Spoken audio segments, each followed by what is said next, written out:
Hello, everyone. So this event that you're here for was organized in conjunction with an exhibition that's currently across the street. It is dedicated to Soviet nonconformist artists Komar and Malamud. It is an extraordinary show, and I hope all of you will get the chance to go. It was curated by Dr. Julia Tolovsky. So tonight we are thrilled to present an exhibition by someone that Komar and Malamud greatly and deeply admire. In a few moments, we will hear from performance artist and activist Nadya Tolokonnikova, creator of Pussy Riot, a Russian feminist art collective founded in 2011, known for their unauthorized, provocative guerrilla actions in public spaces. Pussy Riot is an activist group that supports gender fluidity, inclusivity, matriarchy, love, laughter, decentralization, anarchy, and anti-authoritarianism. Since their founding, Pussy Riot members have been constantly attacked by the police, nationalists, pious Christians, Putin-loving thugs, and government officials. Indeed, in 2015, Nadya was sentenced to 2 years imprisonment following an anti-Putin performance at a church in Moscow. While there, she went through a hunger strike, protesting savage prison conditions, and as a result was sent away to a Siberian penal colony, where she remained until 2013. Nadya is the co-founder of an independent news service and media outlet that's called Media Zona, which is a Pussy Riot publication that's focused on Russia's penal and legal systems. She has been highly active lately in crypto fundraising projects, including NFT drops that help fund a shelter for victims of domestic violence in Russia, as well as fundraisers for the people of Ukraine, Russian political prisoners, and for reproductive rights. And she's also a visual artist, represented by Jeffrey Deitch Gallery, and has recently collaborated on projects with feminist artists like Jenny Holzer, Judy Chicago, Michelle Pred. Her recent exhibition at Deitch Gallery, which I hope we'll hear about today, was in January, and it was titled Putin's Ashes. And she received tons and tons of attention, but it resulted in a criminal case leveled against her, again, by Vladimir Putin. Tonight, Nadya will present a talk about her artistic practice titled Under the Shadow of Evil, Pussy Riot, and Standing Up to Vladimir Putin and His Legacy of Ashes. The lecture will be followed by a conversation with Masha Gessen, a staff writer at The New Yorker and the author of 11 books of nonfiction, including The Future is History, How Totalitarianism Reclaimed Russia, which won the National Book Award in 2017, and importantly, the book Words Will Break Cement, The Passion of Pussy Riot, Gessen teaches at Bard College. Now, before we begin, I'd like to ask everybody to please mute your cell phones if you haven't done already, just a gentle reminder. And we will begin the evening with, I think, 2 videos, and then Nadya will join us on the stage. So please join me in welcoming her in advance of her coming to the stage. Thanks.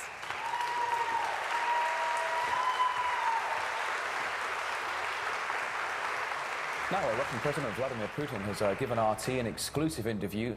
He was pushed for his views on the case of the Russian punk band Pussy Riot. А вы могли бы перевести название группы на русский язык? Вы же уже не 1 год живете в России. Pussy Riot, the punk band. I don't know what you call them in Russian, sir. Maybe you could tell me.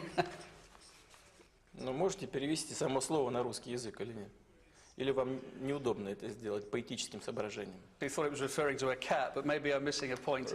Граждане эти навязали общественному мнению вот свое название и заставили всех вас произносить его вслух. У нас в стране есть очень тяжелые воспоминания начального периода советского времени.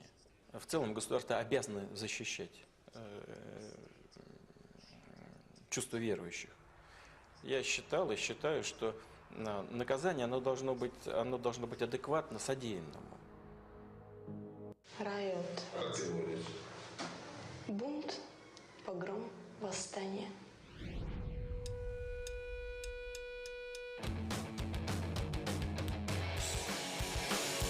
То, чем занимается группа Pussy Riot, это позиционное искусство. Государство сильнее, сильнее времени! Чем больше арестов, тем больше счастья! Мне хотелось бы процитировать песню группы Pussy Riot. Откройте все двери, снимите погоны, почувствуйте с нами запах свободы.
Our next guest is Nadya Tolokonnikova, founding member of the Russian protest art collective Pussy Riot. Her new art installation at the Jeffrey Deitch Gallery in Los Angeles last month is called Putin's Ashes. Her new crime, according to Russian authorities, was mounting the exhibit. My job for quite a while, for the last 15 years of my activism, is to hurt Vladimir Putin as much as I humanly can. And my instrument of war is my art.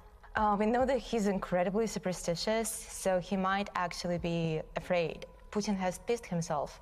My personal answer is to just increase my efforts, bring Putin's ashes to other institutional spaces. I really want to bring Putin's ashes to Berlin, to London, to bring it closer to Putin's home. Unfortunately, Putin doesn't understand just a normal conversation. He understands only strength, and this is what we have to show him.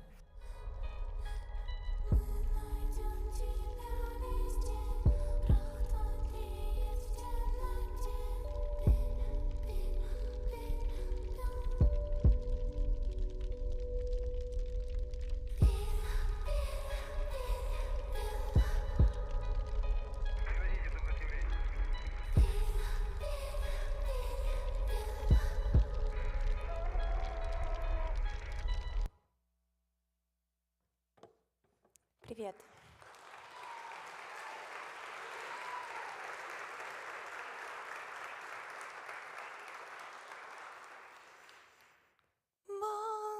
Right?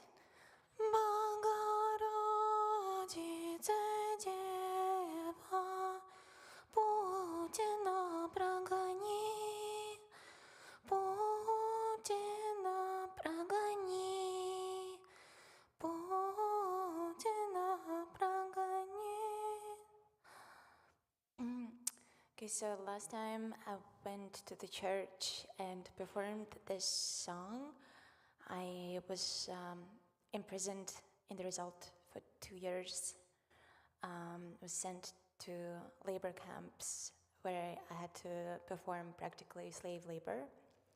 And one of the charges that I had is that I showed too much of my skin. So today I decided to play it safe and wear this headscarf.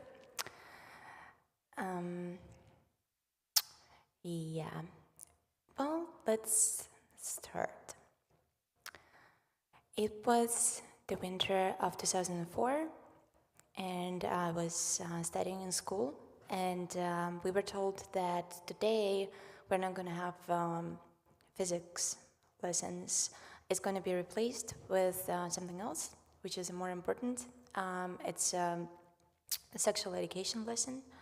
And so instead of our teacher, who usually was our physics teacher, we had a priest coming in to our class. And he told us that our vagina has memory, and it's going to remember everyone who ever was in your vagina, and especially the first person with who you lost your virginity. And they called this effect telegony. And well, this is my first ever meaningful interaction with the priest. I was growing up in Norilsk, which is in Siberia. It's on the top of Siberia. Siberia has a shape of a huge cock. If you Google Siberian dick, you will see that it indeed has a shape of a cock, even with a cum. And so I was growing up in the very top of that penis. And so whenever anyone tries to impress me with the size of their penis, it's completely impossible, because to get from the top of the penis to the bottom in the middle of the balls, you need to spend 4 hours on the plane. I was growing up in Norilsk, and it's a city that was built on the bones of prisoners. It was started by Stalin during Gulag times, and our buildings are literally built on top of prisoners' bones. Was born in 1989 in the beginning of a new era on the 7th of November, which is a day of Russian Revolution of 1917. So my whole life I was thinking that I was brought to this world to create a revolution. And so my first ever beef with Vladimir Putin happened when he came to power and he immediately canceled my birthday. I didn't have to go to school on the 7th of November, and then after Putin came, I was forced to go to school because that man is really scared of any change. He's a KGB, now FSB officer, and there's no such a thing as people who used to work in the FSB.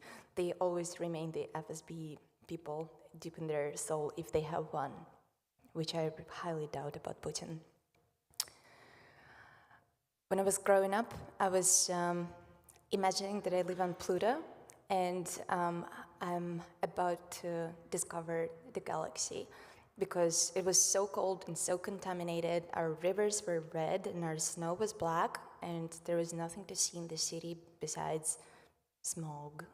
And it made me an activist and an environmental activist really from my early age. My mom hated my dad, and she wanted to completely get rid of him in our family. They were separated when I was 5. And my dad told me that if he could make a list of 20 people to kill, and he would not face any consequences, any legal consequences for that, my mom would be on top of that list. So that was my childhood. Growing up, I couldn't go outside for walks because it was too cold. If you Google Norilsk, it's one of the most depressing cities on the planet. This is officially what Google says, it's not me. And it forced me to read a lot. Basically, any young person in Norilsk is presented with just 2 options. One is run into books, nowadays possibly internet, and another one is to run into alcohol and drugs. So people really start drinking and doing drugs really from incredibly early age, sometimes as early as 11, 12. I was reading most of my life, and I didn't know why my parents, my mom didn't love that at all, so I had to hide books from her. Sometimes she would come into my room and she would scream at me because she would find me reading. It was a little bit like a Bradbury novel, Fahrenheit 451 Fahrenheit. I would read Schopenhauer, Sartre, because I was trying to dream, and I think that place where I was growing up was teaching me how to dream because I had nothing else to see around me.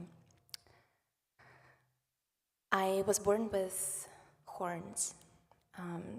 When I saw my first photo when I was born, I was crying for 3 days because I was thinking I'm just a mutant or something. But my mom told me it's just a normal trauma, and horns are going to go away. But according to the Russian Orthodox Church and our court, they never went away. They call me demon. My father writes about me. When she was 4, Nadya absolutely consciously, strictly, and businesslike said to me, "Papa, never force me anything." I don't remember what the occasion was, but I immediately understood it as Declaration of Independence. And I have never forced her anything. I have only motivated her. My point of departure was her inner willingness to do something. I cultivated her from within, like a crocus blossom. Russia in the 90s was so much more beautiful and exciting than any other country in the 90s because we were learning how to live another life, and we had to invent everything. Even advertisements, we had to reinvent them. So I claim that Russian advertisements from the 90s are work of art in a way, and people were forced to be artists and reinvent their lives, including my family and my mom, who officially said that she hates art, though, and she said that one stupid people write books, stupid people read books. When first big supermarkets opened in Moscow in the 90s, me and my dad would go to those supermarkets as if it were museums. We didn't have a lot of money, so we didn't buy a lot of things, maybe bread or cookies and milk. But I didn't want to own anything. So for me, as a child who was born on the when the Soviet Union fell apart, the culture of consumption wasn't given, so I didn't really know how to want to own things. I looked at the products at the store, and I thought that I already have them because I have them in my mind. I understood them. I realized them. I own the idealistic platonic ideal of those products, so I don't actually have to own them, which later brought me to shoplifting because I didn't want to be involved in the culture of consumption. So for 6 years of my life, during all of my active performance art guerrilla years, was living solely by shoplifting. I've started to call myself feminist when I was 8 years old. I've seen huge inequality before, but I didn't know how to describe it. And then I found a book at my mom's bookshelf. I don't think she read it because she didn't think that she's a feminist. But I thought it's something that I need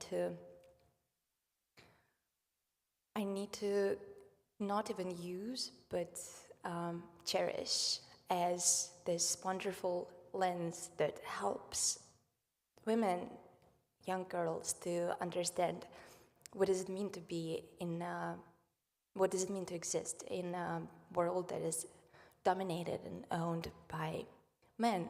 And ever since I learned about feminism, my life became arguably, well, I ended up in jail, but deep inside me, I felt better because I understood that this problem that I see is not about me. It is a structural, it is a systemic problem, and it's not just me who is failing, but it's the society who is failing young girls, women, because of sexism and ageism that they continuously experience. My number one plan in life was to be a journalist, but when I came to a local newspaper with a piece about terrible pollution in my city, they told me, we cannot publish it because you understand why. And this, ну вы же понимаете. Это страшная фраза, которая преследовала меня потом всю жизнь. And it basically taught me about censorship and self-censorship, because every authoritarian society is based on people self-censoring themselves. For the most part, the dictator, the authoritarian leader, doesn't have to kill or put in jail everyone. It's enough to show a couple of bad examples, what can happen with you if you misbehave, and then other people follow. But if a critical mass of people say that we see that the emperor is naked, then it changes, inevitably changes. There's a beautiful essay by Václav Havel. It's called The Power of the Powerless. And he talks exactly about this mechanism that holds together any authoritarian society, and he was writing particularly about Soviet authoritarian societies. I found this essay when I already was in my labor camp in Mordovia, and I was at the lowest point of my life. I was thinking I'm going to give up. It didn't mean for me that I would start praising Vladimir Putin, but I just wanted to stop everything, stop my activity, and just try to get out of it as soon as I can and go and raise my child, never think about politics ever again. And then I saw this essay and it really changed my life, and it brought a lot of, it brought a lot of consequences to my prison administration, but I'll talk about it later. Because I became a giant pain in the ass, inspired by Václav Havel. So journalism didn't work for me because I didn't like this concept of censorship. Basically, what they did, it wasn't Putin, or it wasn't any oligarch who called them and said, you cannot publish this. It was this editor-in-chief of this small Zapolerная Pravda newspaper who self-censored and censored me. So I said, fuck it, and I've decided to study philosophy instead. I wanted to understand what it is in people's heads, who rule, who are in power in my country, who imprison and kill people like me. Because I realized at that point when I was 16 that I'm going to be the one who's going to be opposing the existing power structure.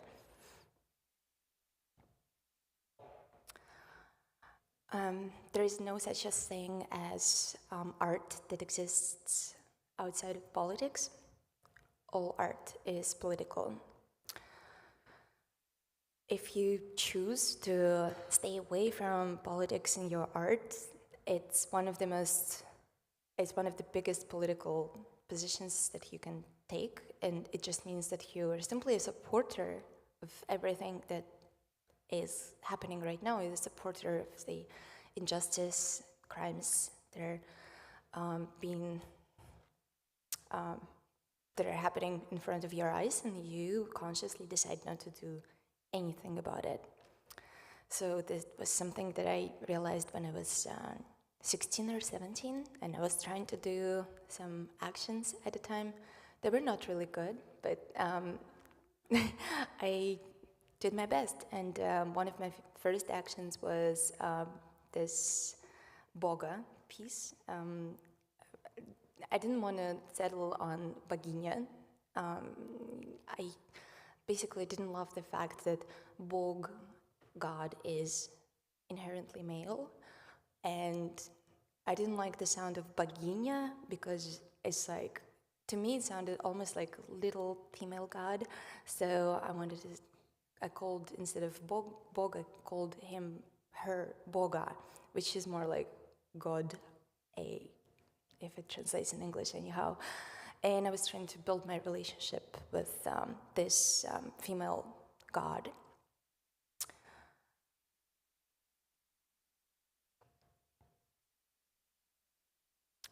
Moscow in the 2000s was a really, really incredibly glamorous place.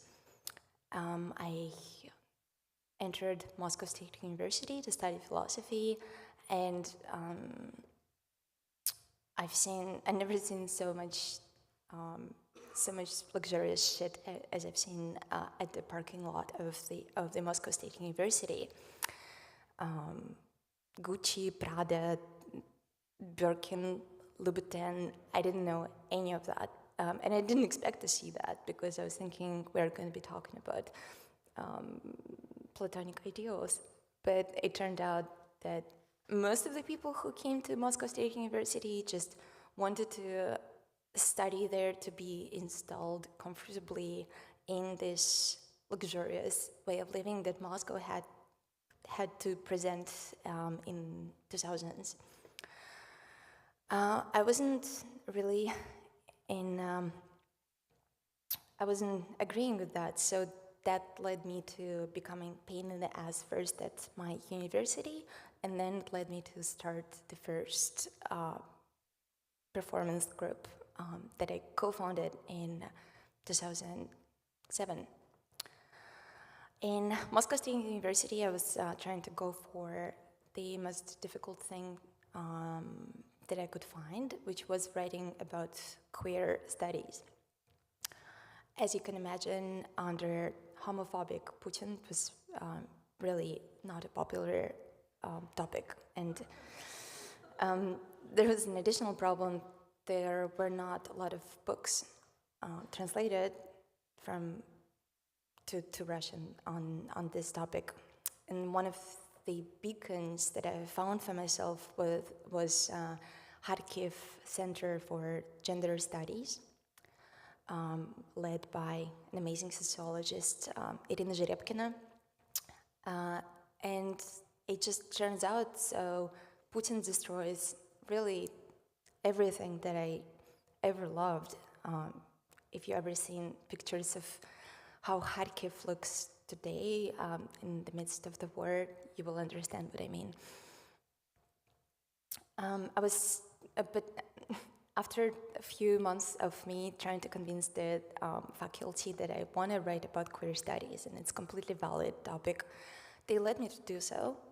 And when the time came and I had to present my coursework, an older professor started to laugh at me because I talked with him about queer identities. And he said, "Are you married?" And I said, "Yes." And he went, "Why don't you rather write about sex poses that you prefer with your husband than writing about queer identities?" And he said it was deeply inappropriate, and they lowered my mark. Then I started a big scandal about it. They gave me the best mark.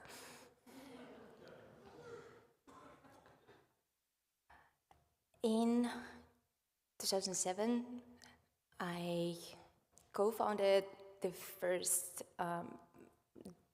collective, the performance art collective that I was a part of. It's called Vojna, and Vojna means war. And we went with war to the existing power structures and institutions that we saw around us. We didn't like complacency and conformism of the art scene, because I was thinking art is supposed to be explosive and subversive. It's supposed to serve underrepresented communities. It's supposed to ask uncomfortable questions and search for truth.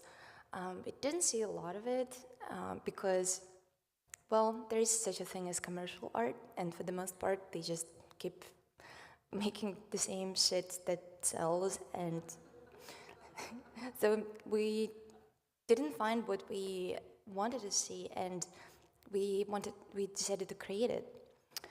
And one of my favorite actions of Vojna group is storming of the White House.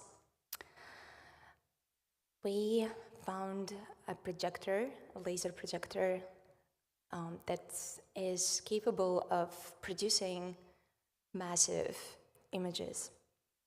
And we broke the lock on the one of the roofs of the Hotel Ukraine, and right across the river from the Hotel Ukraine in Moscow, you see a giant canvas. And this giant canvas is the White House of Russia. And it's much bigger than the American one. We learned when the lights at the White House go down, because throughout the night they usually illuminate this house, but then in the very beginning of the sunrise they turn them off. So that was the time when we came there with the projector, and we couldn't obviously tell this commercial projection firm what we are about to do. So we told them a lie, and it was something like, we want to celebrate the birthday of our friend who works in a big corporation. We showed another building near the White House, and we just said, oh, it's just a whatever. He works in oil industry and he likes pirates. And so the projection was skull and bones, It was the 7th of November 2008. It was my birthday, day of revolution, and also day birthday of Nestor Makhno, who is a Russian anarchist from the past. To celebrate his and mine birthday and the day of Russian Revolution, we decided to project Skull and Bones. So, in order to move the picture from that another building, one of us wore Russian police uniform that we had from our previous action. And at the moment of the action, that guy in Russian police uniform, Воротников, he runs into the room and fake arrests us. And obviously everyone's scared of cops, especially in Russia. And so what happened, we were able to move the laser projection right to the White House. And it was a sign for the storm. The way we stormed the White House, we climbed into the fence, which was 6 meters tall. They're quite scared of revolution, as I said before. So they surround themselves with this fence. And it was also an homage to Eisenstein, the famous shot from Eisenstein when they stormed the Winter Palace. And our job was to run through the territory of the White House and escape from another side, climb on top of the fence again. The goal of this action was really simple, and it has something to do with what I said earlier about submission and about self-censorship. Most of the people in 2008 thought that not a lot of things can be done. They just thought that our government knows how to protect themselves, and so it doesn't matter what we do, we cannot go against this big mountain, this big man that sits in this big house, and there is nothing can be done.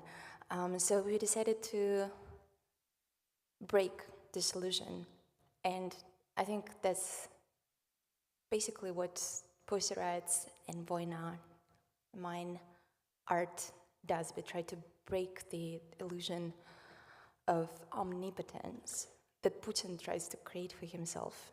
That's why I created Putin's Ashes, to visualize the end of his evil empire. We've done it. We've done the storm of the White House. We ran away to the streets. Nobody caught us.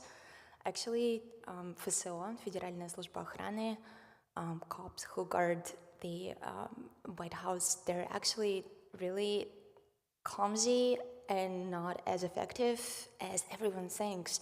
And this is the same thing that Navalny, probably all of you saw this amazing documentary on Navalny. You should see it if you didn't. It's available on HBO. He talks with his poisoners.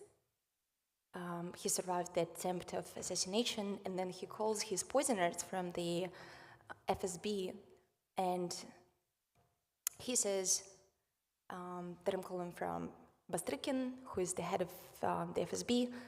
Why did you fail? Why didn't they kill this guy? And they give him the whole story. They gullible, not that smart, not that effective. And this is another thing that Ukraine helps us to understand, that this big bear of Russian army, in fact, is stupid and clumsy and bloodthirsty,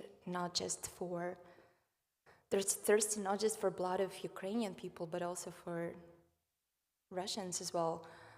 The way they treat Russians, they treat them basically as cannon meat. And it's incredibly sad, but that's what Ukraine helps us to realize, that this big monster, this big aura of big man riding on a bear that Putin was trying to cultivate for dozens of years is actually fake, and he's much more weak and stupid and funny at times. Sometimes he tries to be funny, but it doesn't really work.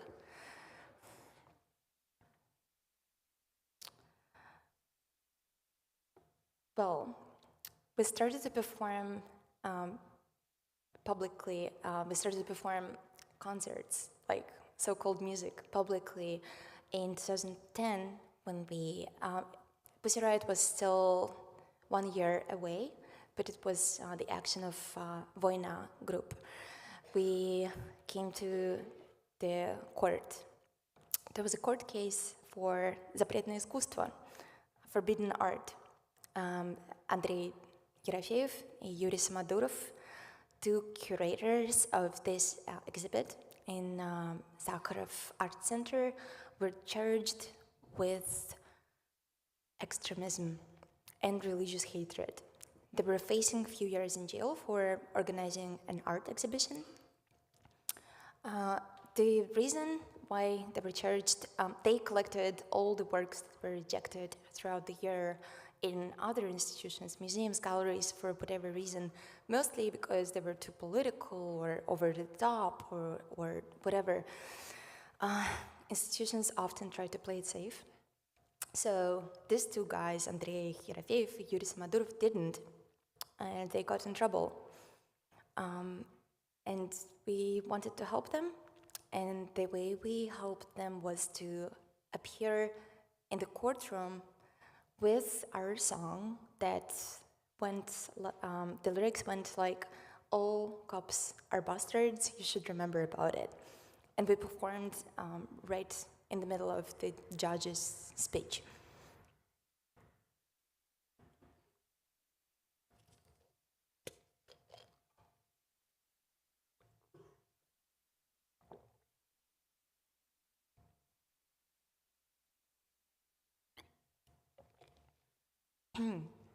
In 2011, we created Pussy Riot. And it was me and my friend Kat. And in our previous art collective, it was a mixed collective, men, women, and we were really bummed because the men would always get all the titles: leaders, producers, ideologists, the main artist. I never even appeared in the photos. They, our internal group members would refuse me to be together with them in the interviews because they didn't want to give me any visibility. One of our comrades, ex-comrades, Oleg Воротников, co-creator of Vojna, said that I never seen a good woman artist. And we still worked together for a couple of years because we thought we have a common enemy, so whatever works, they're effective, they're good. But then we just got enough of it. And it was me and Kat, who was another member of Vojna group. We've decided to create our own collective, and we put on masks partly because we didn't want to be connected with the old one. And another reason of ours was that we wanted to create a sense of multitude of performance art groups who oppose Vladimir Putin in Russia. In fact, at the time, there were not really a lot. It was mostly us. But our dream was to start a movement. It wasn't a movement in the beginning. It was just me and Kat and her cat, who would always piss on our balaclavas. So it was nothing but glamorous in the beginning. And the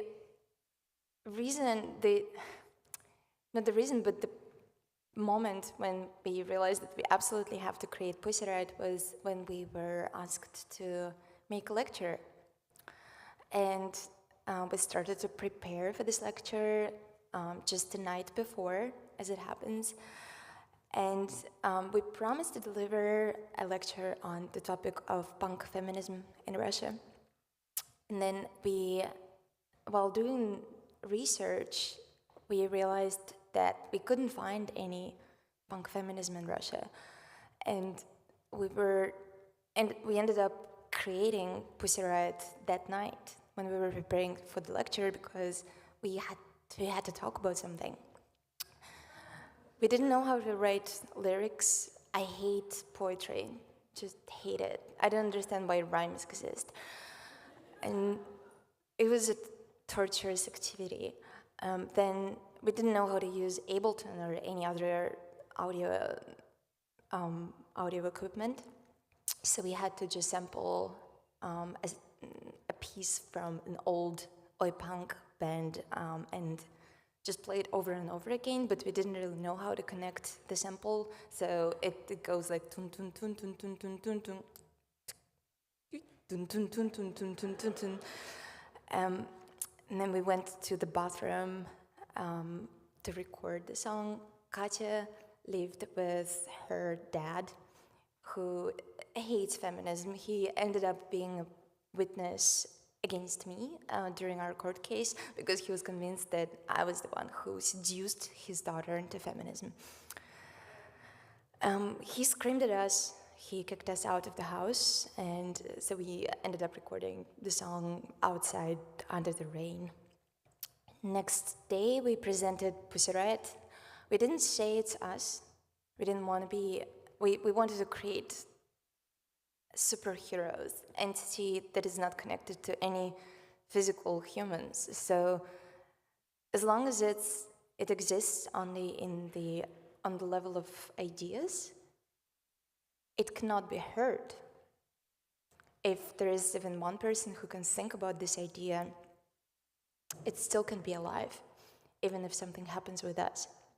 And we knew that something can happen with us because we lived in a pretty dangerous environment. At that time, I already lost 2 friends of mine to the fight. They were murdered by neo-Nazis. Baburova, Anastasia Baburova and Stanislav Markelov, they were fighting on the side of the good against evil, and they became victims. People were murdered, beaten, arrested around us, and you never think that it's something that will happen with you, actually.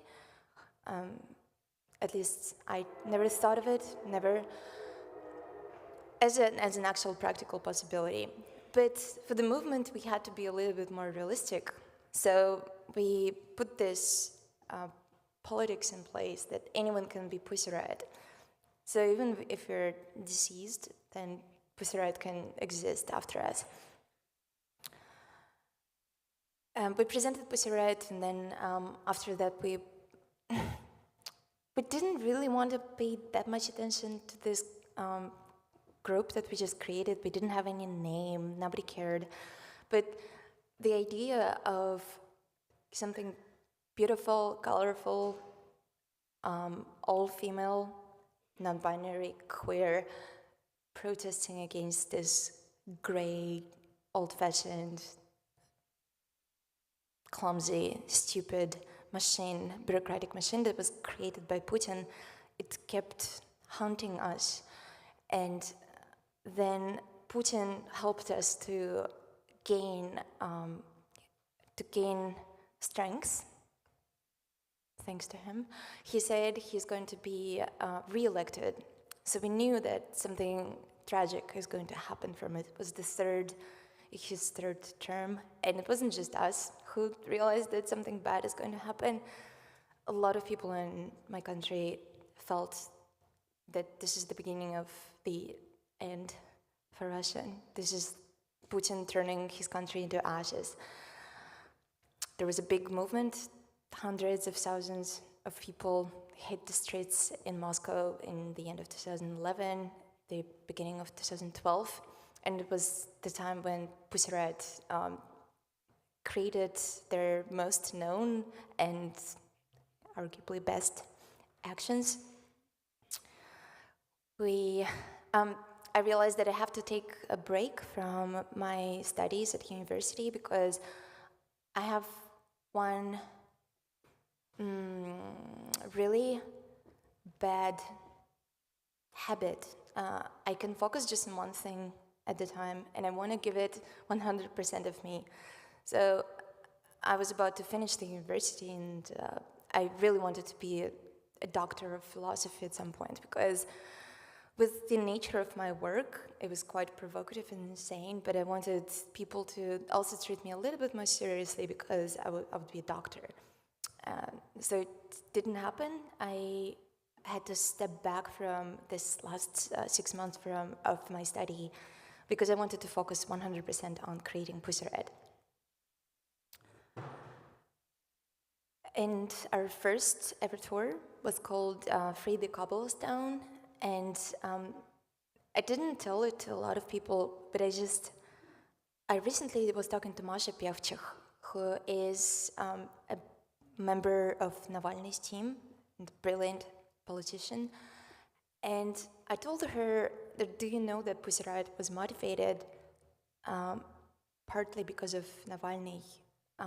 He was growing at the time as he was becoming what he is today, the leader of Russian opposition. He emerged from being just a blogger and just an activist, one of many, into one of the most effective politicians in Russia. Today, he is arguably number 2 politician if you place Putin at number 1. I don't know if you do. And Navalny wrote in his blog, there is a contest. If you're going to write a song or make a piece of art about the upcoming parliamentary elections, I'm going to give you a little bit of money and put the piece out in my live journal, which was a big, popular live journal, and I wanted it. So me and Kat were both inspired by it, and we also thought that we were a little bit, we were confident. We were confident that nobody can do art better than us in this political field. So we created our first public transport tour in response to Navalny's call. And we never actually submitted the piece to Navalny because in the process, we realized that it outgrew the contest and we didn't want to, it was too good to be submitted. We performed mostly in subway, performed on the rooftops of trolley buses, and our idea was that we need to bring the art to people, because what is the point of performing in front of people who already know what you think about the power? You want to bring it to people who never get a chance to even think about it. If you place your art into a gallery, most likely those who already somehow familiar with their practice are going to come and see it. But if you do it in public space, then yeah, you might shock some people, and some people might enjoy it and get inspired.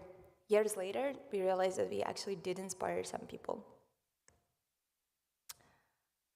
How much time do I have? I have 5 minutes? Oh shit, I'm just starting with Pussy Riot.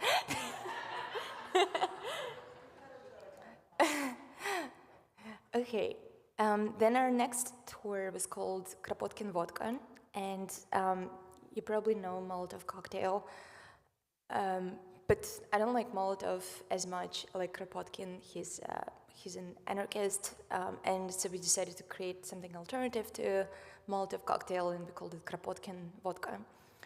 And we came to all of the luxurious places in Moscow, like fashion shows, unannounced boutiques, and performed the song to those people who were silent because they were silenced with money and status that they felt like they couldn't afford to lose. Unfortunately, they were proving wrong. By staying silent, they actually are losing it today. a lot of people who had to leave Russia. Those people who stay in Russia, they're also losing their influence, money, and I'm not happy about it at all. It's just, we were trying to warn people, and not a lot of people listened to us. In a month, we did an action, Death to Prison, Freedom to Protest. It was a big rally, after which Alexei Navalny, Ilya Yashin and Navalny are both in Russian jail today under ridiculous charges. They're locked up for years and years. At that time, they were arrested for 2 weeks, and we thought it's incredibly long and stupid. They shouldn't be there. So we came to their jail and performed. It was called Death to Prison, Freedom to Protest. Peter Verzilov was also arrested. He's a father of my kid and my ex-husband, who these days spends most of his time in Ukraine on the front line in Bakhmut these days. 2 people in jail, 1 person in Bakhmut. It's incredible how my fate is intertwined with the modern history of Russia. I wish it was different. Then in 2012, we did Putin Has Pissed Himself. And a lot of people think that actually because of this action, happened what happened. Arrests happened not just because of the church action, but partly because of Putin Has Pissed Himself. Because we basically did what that fairy tale character did. We went to the middle of the Red Square and screamed from the top of our lungs that Putin has pissed himself. We screamed that the emperor is naked and that he's going to be taken down soon. And then Virgin Mary Get Rid of Putin. Probably heard of it. This is our punk prayer that brought us to 2 years in jail. But with getting locked up, our job didn't stop. It's actually just started.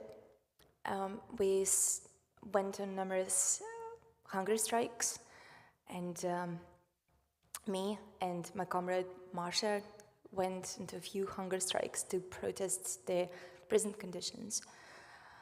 At some point, I wrote a big prison letter that we managed to sneak out of jail, where I wrote about this terrible living and working conditions in which everyone was forced to live for dozens of years in Russian jail.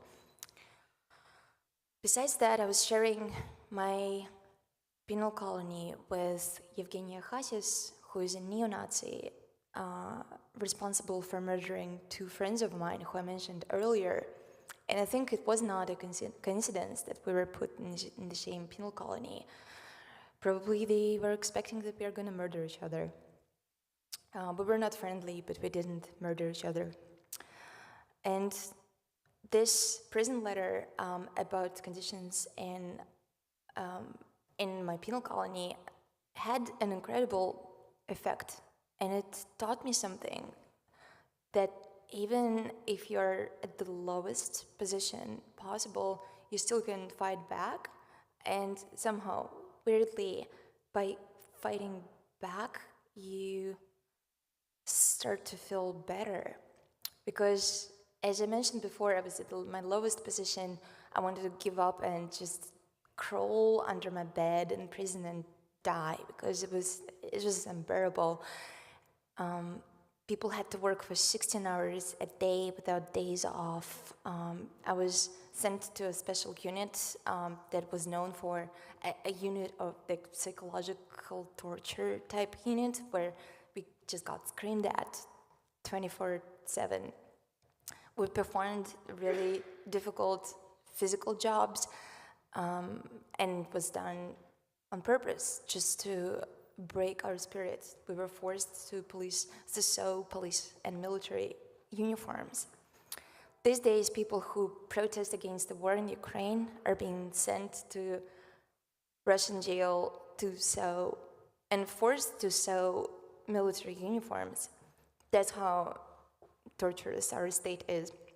A few years later, this guy who was in charge of creating this slave labor system in my penal colony was charged himself, and he ended up in court.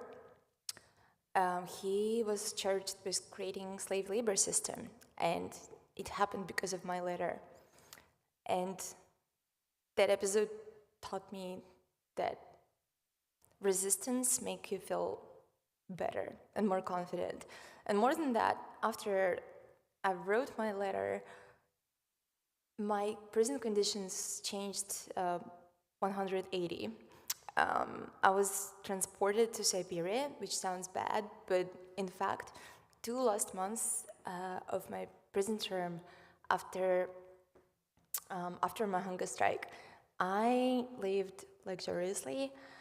I didn't get out of bed. I was eating grapes and watermelon and reading Victor Hugo. And when I said that I'm bored, the prison boss brought me to a rock group. So I was part of the rock group.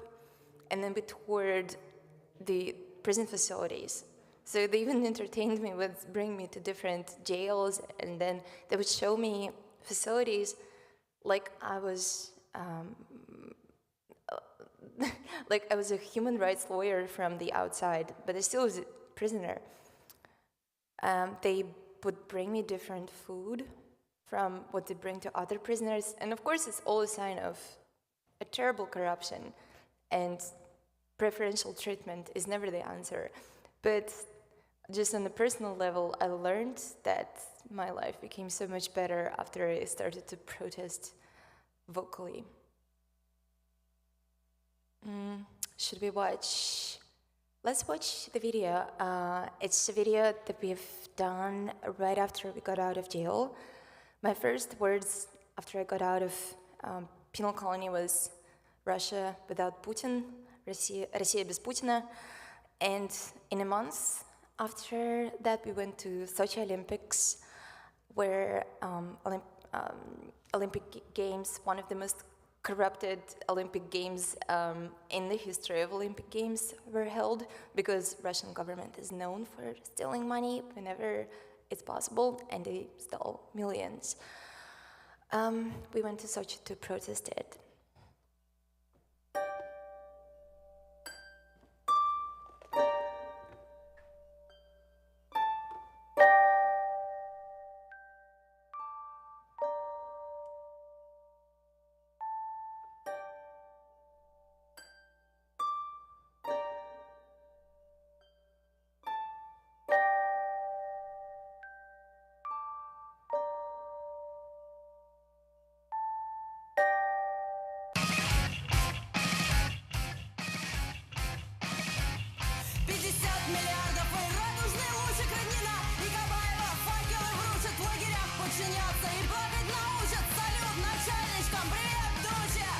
Блокирован Олимп под надзором спецсредства, оружие, толпы ментов, ФСБ аргумент, МВД аргумент, по России один аплодисменты. Путин научит тебя любить Родину.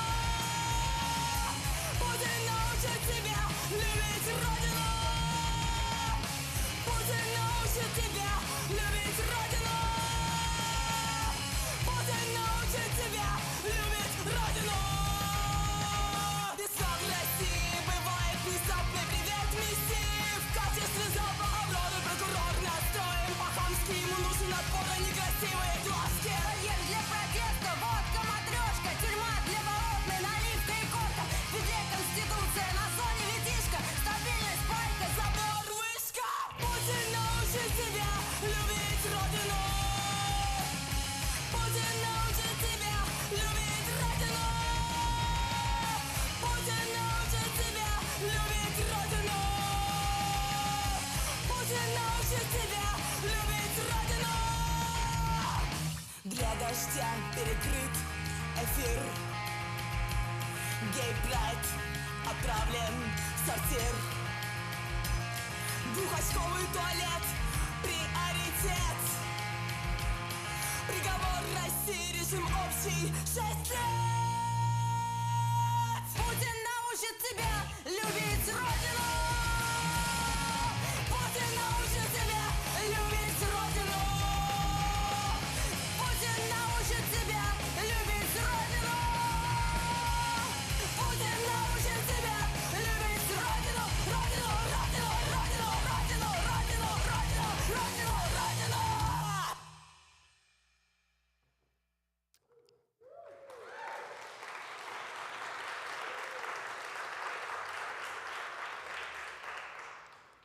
We were beaten, arrested at least 10 times while we were doing this performance art piece, but we kept going. We started Media Zona, which became one of the most influential media outlets in Russia today.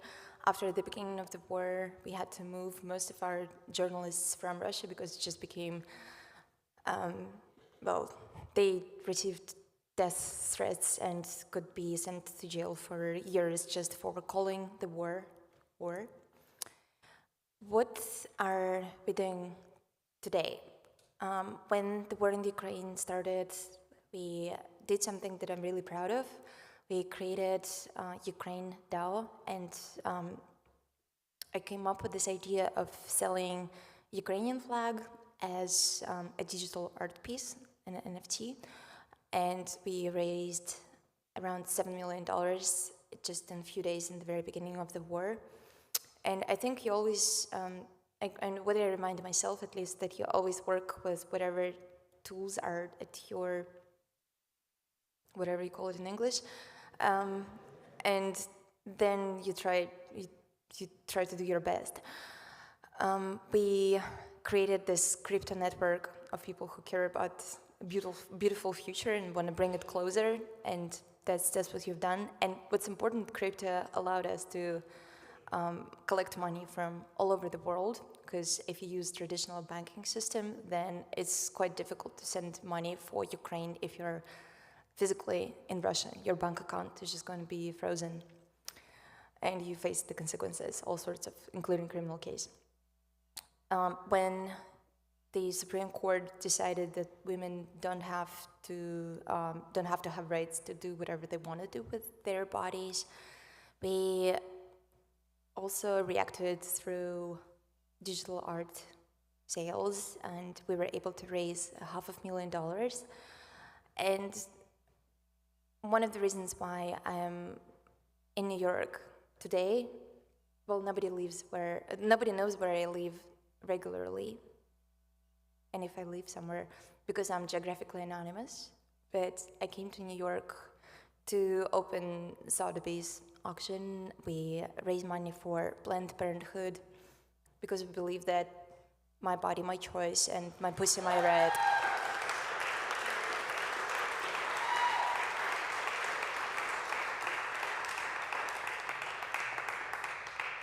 The title work of the Sotheby's sale is Michelle Pred's work, My Body, My Business, and Michelle is here in the audience with us today.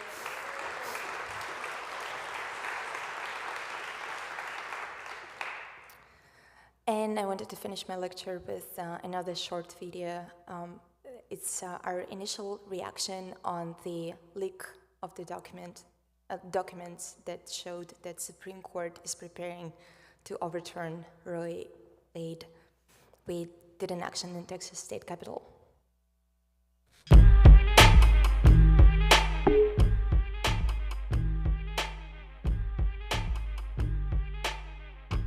We believe that every person with a womb has a fucking right to decide what they want to do with their own body. Bodily sovereignty for all. My body, my choice. Respect our bodies or expect us. Body autonomy is one of the pillars of the modern civilization. Today, it's been taken away from us, and we're here to protest it. Texas is the battleground state. Whatever happens here, whatever we allow to pass in our state sets the trend for whatever else in America is going to happen. Florida will follow, Oklahoma will follow, Ohio will follow.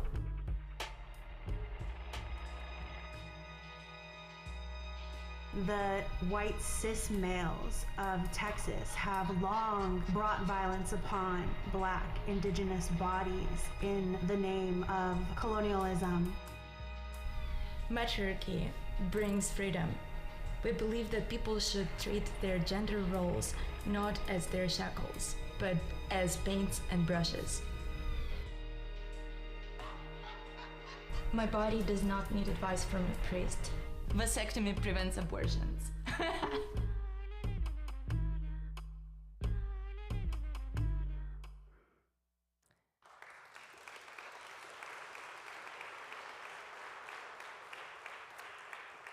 And now I want you to welcome Masha Gessen, who is an amazing person, amazing journalist.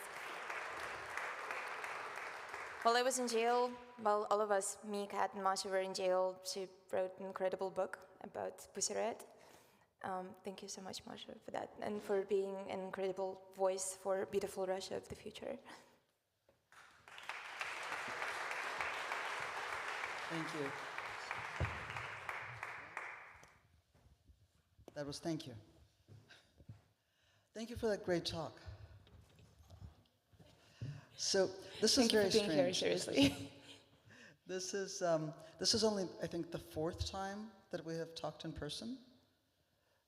Yeah, it wasn't a lot, but I feel like we know each other for years. I'm sorry? I feel like we do know each other for years because Yes. because of your investigation and the book, and we were chatting through prison letters. So yeah, the beginning of our relationship happened in a series of censored emails with some coded language, including my name. and then we had an incredible interview for about 4 hours in the prison when you were at your lowest point. And so it's wonderful to see you here speaking. Alive and creative. So the first question I want to ask you actually goes back in part to that conversation we had when you were in prison. Because you've had several changes of context and audience that really had the potential to, and I think it at some point did, right, kick the ground out from under you, like making you feel like you didn't know who you were talking to and you didn't know how to create art that people would understand or that would reach people. And you know, the zigzags were pretty amazing, from the philosophy department of Moscow State University to prison, and then to the United States. And everywhere you have made art. So can you talk about how that works, how you've experienced those changes of context? Well, I cannot confirm or deny about the United States because I'm geographically anonymous. So it's a new concept that I'm trying to actually make people realize. It's like, you know, you say identify as, and people usually respect that. And I want them to start respecting I identify as geographically anonymous, because we lost our anonymity against our will in the court. And I remember when I was arrested, this was one of the biggest grievances of mine. Not even the fact that I was arrested, but the fact that we lost anonymity, because it's impossible to keep your balaclavas on while you're in court. But I want to keep some sort of anonymity because my heroes, nobody knows where they are really, like Banksy, who the fuck knows.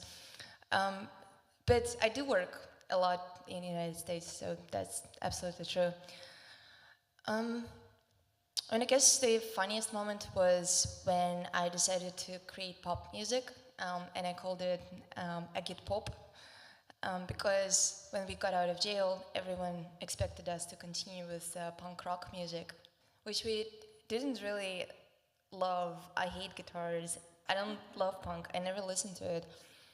So we would always work with someone else who would create us this punk beats, I would even say, and with scream on top of it. So when I got out, it was a really difficult place for me to be, because as an artist, I didn't want to be identified as a musician, and especially as a punk musician. So I think something in me that there is a troll inside of me that always wants to break the existing expectations, and I think I learned a lot from my art gurus, one of whom is in the audience right now. Komar and Melamed, they taught me how to never create art that is expectable, how to always change your style. Thank you so much for it.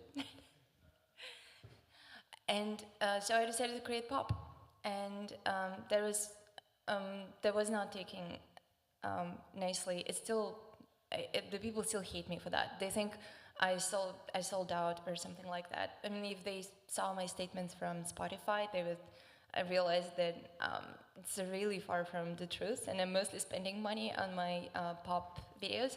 But yeah, I'm making them mostly just because I want to break the expectations. It works sometimes. I think when we created Make America Great Again, it was one of the, I think, good works that we created completely outside of the Russian context. Can you talk about it for a second?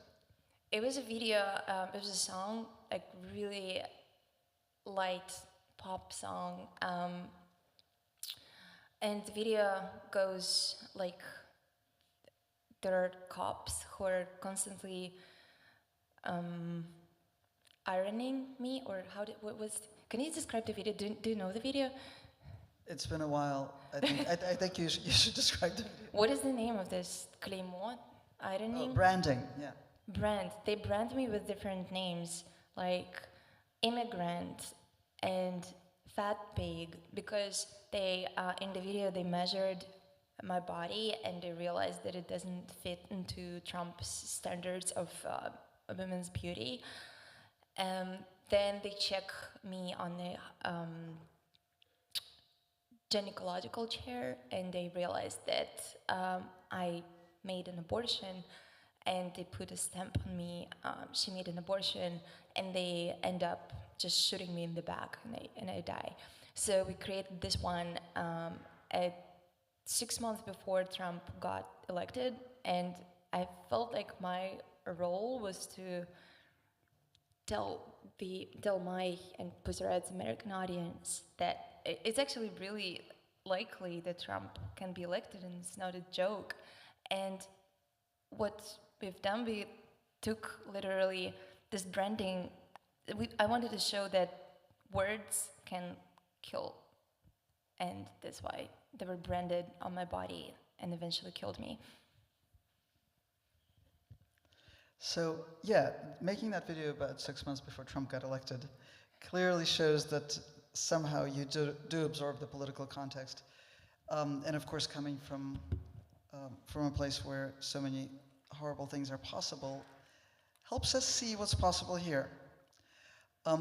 But you know, when I was writing a book about Pussy Riot, the question I really wanted to try to answer for myself was, where do people like you come from?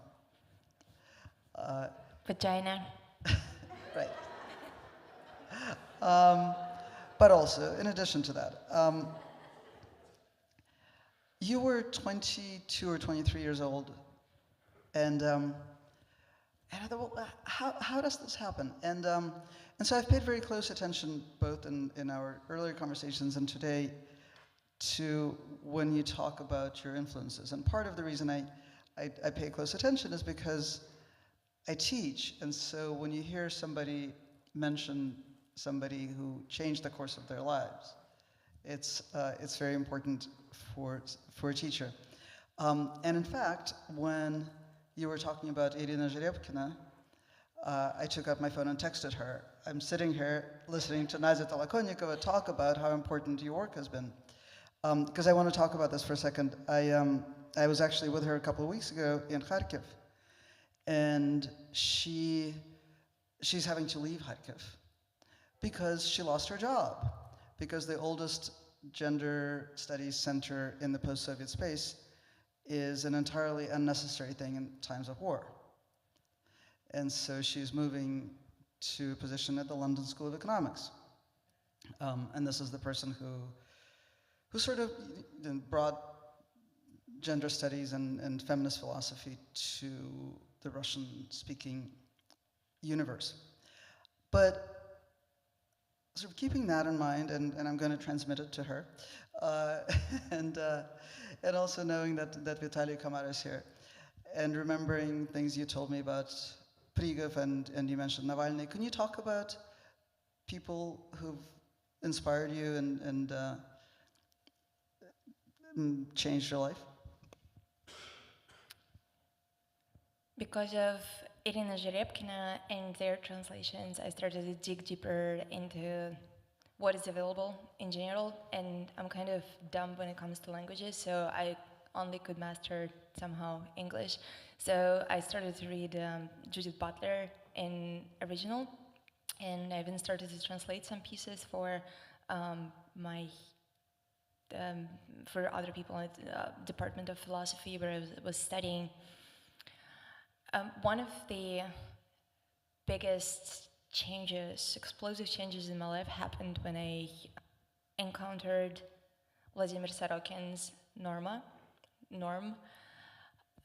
And I think I was around 13 years old, and my dad told me that it's time to stop reading women's magazines. I loved Cosmopolitan, Glamour, because I was mesmerized by the culture of consumption. I was like, I never bought any of those creams that they advertised, but I really loved to learn about storytelling and the way how they sell products. And then my dad told me it's shameful at your age, you're too mature already to read this, so you should switch to something else. And my dad is a big figure in my life. He always curated really nicely what I listen, watch, read, and even though we didn't live together with him, I would still go to visit him during holidays, vacation, and he bought, among other books, he bought Vladimir Sorokin's Norma, and it changed my perception of art forever, because I realized, so I was interested in art, but I loved mostly Russian, or I don't know, how do you call Russian avant-garde movement these days? Because it's not really Russian, is it? They were also from Vitebsk, I think you call it the Soviet avant-garde, actually. But it wasn't Soviet yet. It was the beginning of the 20th century. Right. So I didn't really Russian know Empire, yeah. We all have to unlearn how to be imperialists, and all of these terms have to be changed, and there is no, as far as I know, better term for that. But you know what I mean, all this Tatlin, Malevich, and I loved that they wanted to build a new world, and well, maybe the Soviet state failed them, and so that it didn't build a new world, but I loved the intention, and I always loved art that wanted to be more than art. And I didn't, or at least art that served some sort of purpose, art that was truly subversive. And I didn't find any of that at the times when I was growing up, except Soc art and Russian Moscow conceptualism and early 90s radical actionists like Oleg Kulik and Smolovsky. But really, Sorokin was the one who opened this door for me, because I couldn't connect this radical explosiveness of avant-garde movement with bullshit that was happening around me. So then I realized that, there is still art that tells me something meaningful to me. And it's a book where people eat shit. It's like one of the chapters in this book. They have to consume a brick of shit every single day. if they throw the shit in the trash, they're being, they may face an arrest for that.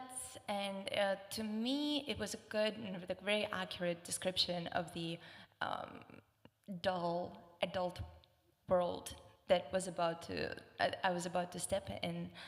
And I was told in the school to read Pushkin, and well, what they do in school, they teach you how to hate art and literature, because they make you to learn by heart these poems that you don't really know what they mean, what is the historical context. So I hated all of that. I hated Pushkin, Turgenev. I couldn't understand any of that and connect in any fashion. So what I think they do in school, they make you fuck dead bodies of the classics.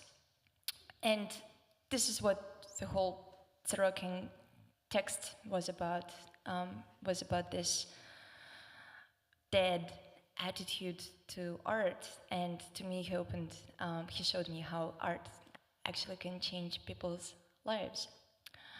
I also learned a lot about Soviet culture while reading Sorokin, and as a child who was really culturally curious in the 90s, I was trying to understand what was my country before, what are we trying to overcome, what my parents used to see around them, because the country changed so drastically. So basically, Moscow conceptualism became to me a lens through which I learned about my country and where it could go.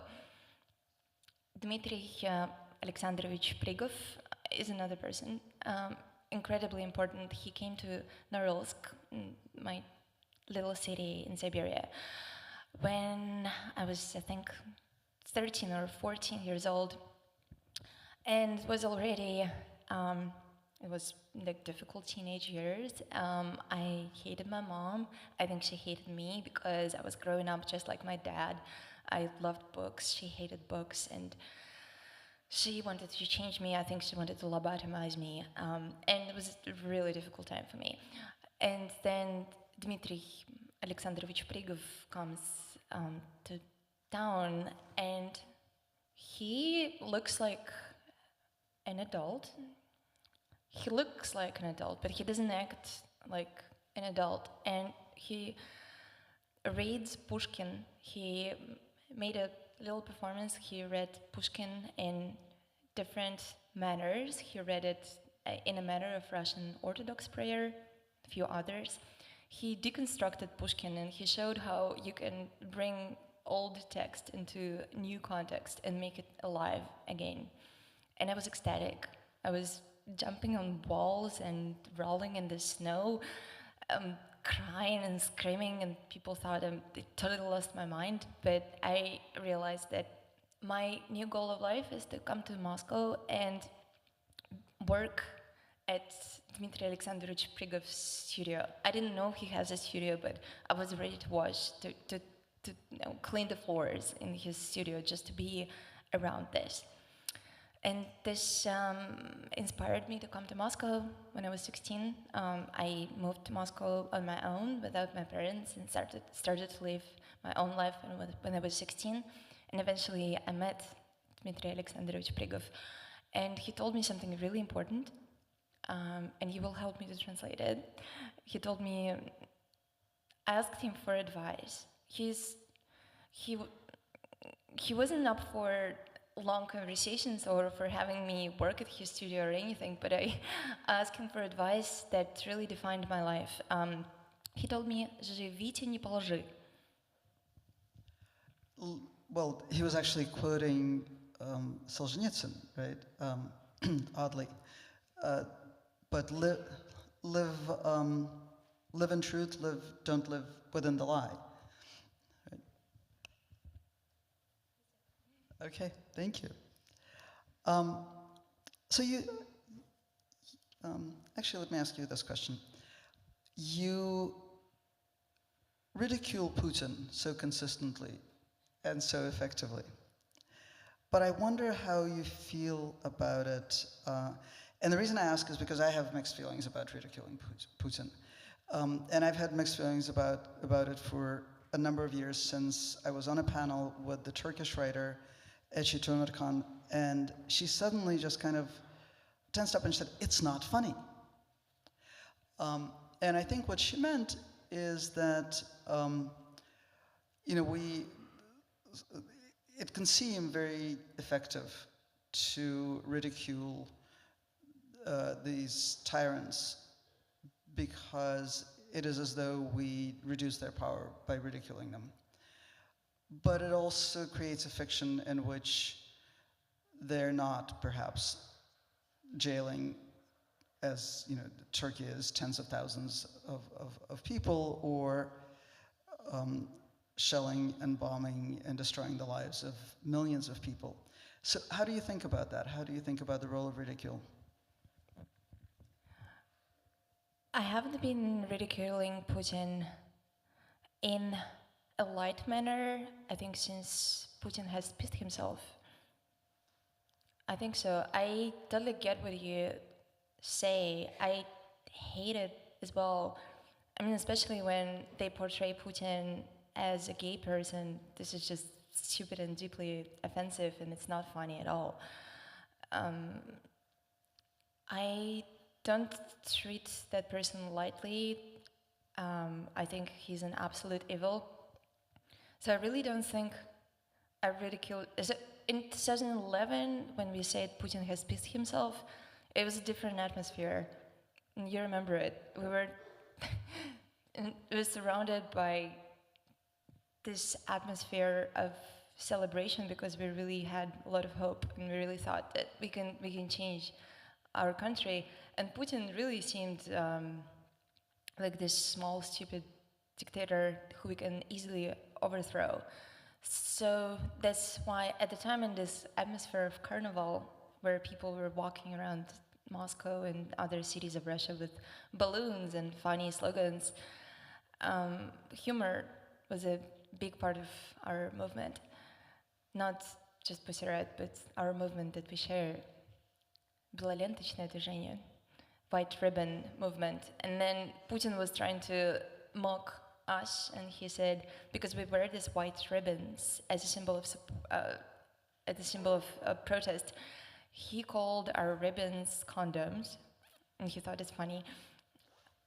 So these days, it was incredibly difficult for me to even create this portrait of Putin, burn him, and create Putin's ashes. It was deeply emotional for me. I was crying, all of that stuff, because thinking of that person, it's not easy. But I think you also can see the change of the tone. It's much more dark and meditative. There is no carnival, there is no circus atmosphere anymore, because we are talking about big tragedy here. Thank you for continuing to do it. Thank you. Thank you.